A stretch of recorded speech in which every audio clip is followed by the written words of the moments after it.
Bang! Eh, pag ganun, bang! Tumama doon sa kanal, yung palaka nanonood, wala, patay. Bato.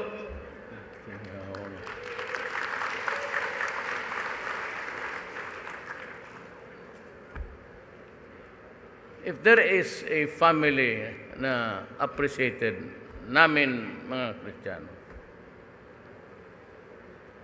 yung, alam mo na, it's a feudal tribal ang Moro eh. It cannot be anything else but a feudal and a tribal thing. And their constitution is not the republic na ginawa.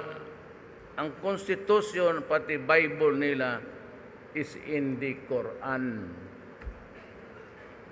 Kaya yung mga Amerikano,